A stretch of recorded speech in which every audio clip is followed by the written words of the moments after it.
Magandang araw, ma'am. Ako po si Binibining Tumakmol. Ako po ang tagapag-ulat sa araw na itong aking tatalakayin ay tungkol ang dula sa panahong ito.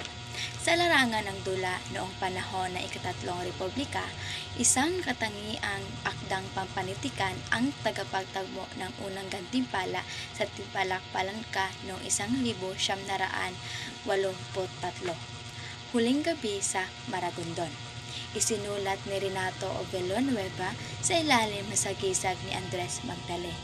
Ang dula ay tumatalakay sa makasaysayang pangyayari ng pag-aresto ni kay Andres Bonifacio, isang mahalagang leader ng revolusyon laban sa mga Kastila. Ang dula ay tumutukoy sa pangyayari sa pag-aresto kay Andres Bonifacio, sa kanyang pamilya at mga malapit na kaibigan. Gayon din ang malaking impluwensya nito sa daloy na himagsikang Pilipino noong panahon ng Kastila.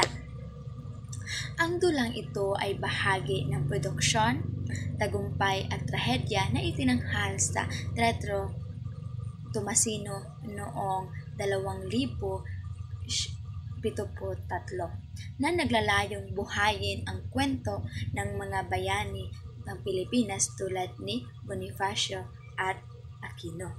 Bakit ba pinamagatan ng huling gabi sa Maragondon ni Rene o Villanueva? Dahil ito ay tumatalakay sa pangyayari sa gabi bago pagpatay kay Andres Bonifacio sa Maragondon, Cavite.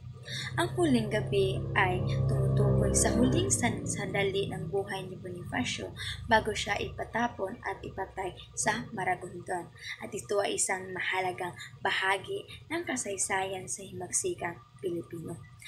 Mayroon ng kahalagahan ang dula sa panahong ito. Nagbibigay ito ng malalim na pag-unawa sa kasaysayan ng Pilipinas sa pamamagitan ng sining ng dula. Pinapakita ang kalagahan ng mga manunulat sa kwento ng likod ng mga makasaysayang pangyayari. At ito rin ang nagsisilbing inspirasyon ng mga manunulat at mapaglabas ng dula sa panahong iyon upang higit na pagyamanin ang panitikang Pilipino. Ngayon ay dumako naman tayo sa nobela sa panahong ito. Sa panahong ito, ang paligsahan ng nobela ay isinagawa lamang tuwing ikatatlong taon upang mabigyan ng sapat ng panahon ang mga manunulat na malikha ang mga dekalidad at mataas ng uri ng mga akda. Ang Tipalakpalanka ay muling isinagawa noong 1948 para sa kategoryang nobela. Ang sumusunod naman ng paligsahan para sa nobela ay tinakda noong 1987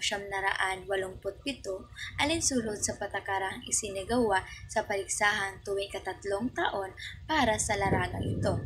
At ang panghuli, ang La Tondena Inc. ay patuloy na nagsilbing tagapagtaguyod ng Tipalakpalanka sa panahong ito. Ito ay tumutulong sa pagsuporta at pag-unlad sa panitikang Pilipino. Mayroon din ang kahalagahan ang nobela sa panahong ito. Ito ay nagbibigay ng daan sa paligsahan para sa paglalago ng panitikang Pilipino, lalo na sa mga pasyon ng nobela. Naging inspirasyon ito para sa manunulat na ipagbunyi ang kanilang malikhaing pagsulat, pagtalakay sa mga mahalagang isyu sa lipunan. Ang pagkakaroon ng 3 taong sa pagitan ng paligsahan ay nagbibigay ng sapat na panahon upang mapabuti at mapailalim ang mga akdang insumite. At ngayon, dadako naman tayo sa kabuuhang tanaw sa panitikan sa panahon ng Ikatatlong Republika. Sa panahon ng Ikatatlong Republika, ng Pilipinas, ang panitikang Pilipino ay patuloy na umusbong at pagkaroon ng makabuluhang pag-unlad ng iba't ibang anyo at sanay. Sa panitikan sa panahon ng Ikatatlong Republika, nangunguna ang sanaysay, awit, talumpati at tula, at patuloy ang pag-unlad ng mga dula, nobela at maikling kwento. Ang kabuang tanaw sa panitikang panahon ng Ikatatlong Republika ay mayroong kahalagahan. Ito ay naging salamin ng panitikan sa mga pangyayari sa lipunan, politika at kultura ng mga bansa. At nagbibigay ito ng boses ng Pilipino upang ipahayag ang kanilang mga hinaing, pag-asa at adhikain.